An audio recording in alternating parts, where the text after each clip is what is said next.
Hey YouTube, it's ICU and welcome to the 142nd episode of Best Tech Info and Rumors.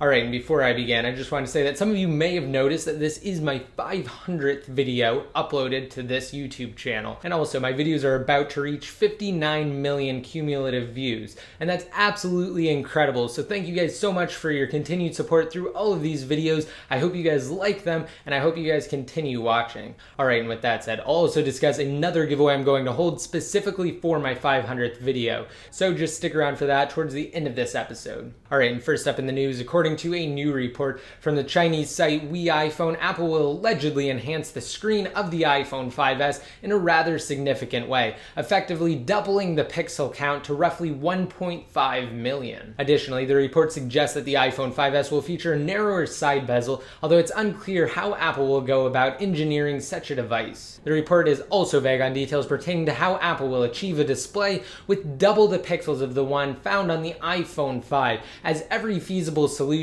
seems to have its drawbacks. Now, as Mac Rumors pointed out, while increasing the iPhone 5's pixel density by a factor of 1.5 may yield similar numbers to the report, a resolution of 1704 by 960 and 1.6 million pixels, it may prove difficult to adapt content for the higher quality display. If existing content were to be scaled to accommodate the higher 489 pixels per inch display, the size of said content simply wouldn't match the original. Moreover, it doesn't seem likely that Apple will adjust the resolution of the iPhone 5S, as the company recently introduced a resolution change when they released the iPhone 5 and the 5th generation iPod Touch. In light of that fact, it's possible that this rumor may not even pertain to the iPhone 5S at all, but instead an iPhone with a larger display. After all, over the past several months, numerous reports have proposed the possibility of Apple releasing an iPhone with minor updates, the iPhone 5S, and a separate iPhone with significant updates, one of which being a larger display.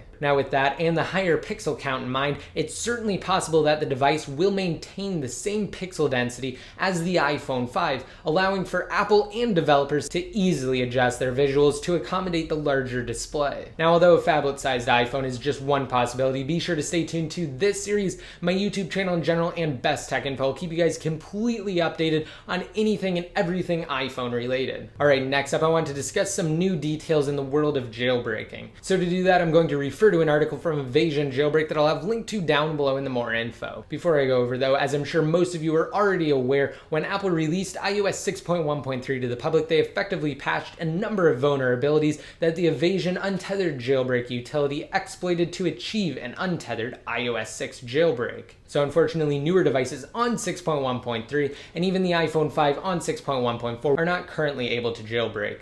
Alright, now at the end of March, famed hacker POSIX Ninja, who's the former leader of the Chronic dev team and an instrumental contributor to the development of a number of jailbreak utilities, confirmed his efforts to create the next untethered jailbreak for the upcoming iOS 7 firmware. Now, as I've said numerous times in this series, POSIX Ninja will hold off on releasing a utility until the days of iOS 7, simply because 6.1.3 and 6.1.4 aren't substantial enough updates to warrant the use of additional vulnerabilities that could otherwise be saved for future devices and future firmwares. So by doing it this way and preserving the exploits, they should in theory be able to be used for iOS 7 as well as new devices like the iPhone 5S. And with that said, recently POSIX Ninja sent a few interesting tweets to his followers. The first tweet of interest was a link to a video that demonstrated a rather interesting kernel exploit in OS X that causes a kernel panic when executed. Now, although it may not sound relevant to jailbreaking, the exploit also affects iOS. So in the video that POSIX Ninja linked to, the recorded text mentions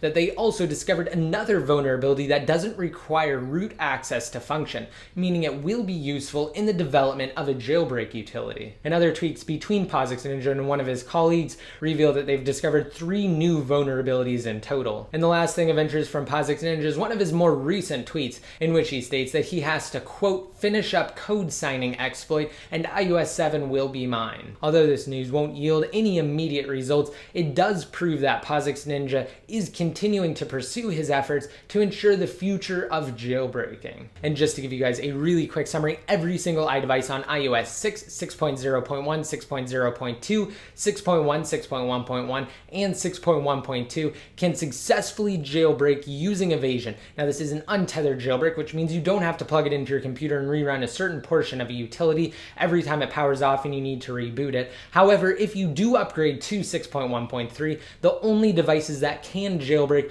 are the iPhone 4, iPhone 3GS, and the 4th generation iPod Touch using a semi-tethered or a semi-untethered red snow jailbreak. Now I'll have a link to a video down below in the more info, and it goes over everything in more detail. I highly recommend watching it if you haven't already. Alright, and finally, yesterday I did create a new unboxing video on Apple's latest iPod Touch model. So for those of you who don't know, yes, Apple did release a 16GB variation of the 5th generation iPod Touch with some limitations. So unfortunately, the device is lacking a rear-facing iSight camera as well as the iPod Touch loop that again was introduced with the 5th generation iPod Touch.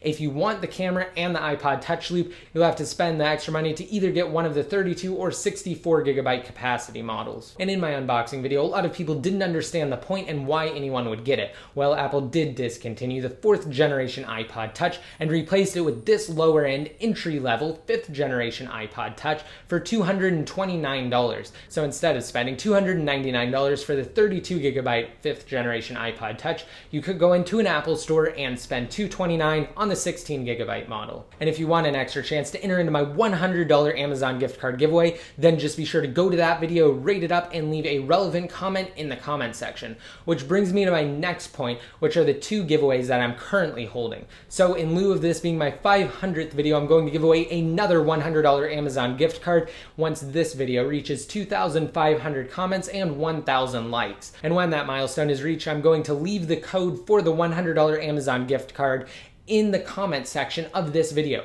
So the first person to go to their Amazon account and add it will be the winner. However, if you miss out on your chance to win that $100 Amazon gift card, you can enter to win a new one. All you have to do is rate this video up, hit that subscribe button to be notified every time I release new videos, and simply leave a relevant comment in the comment section. If you don't know what to leave, try answering the question of the day.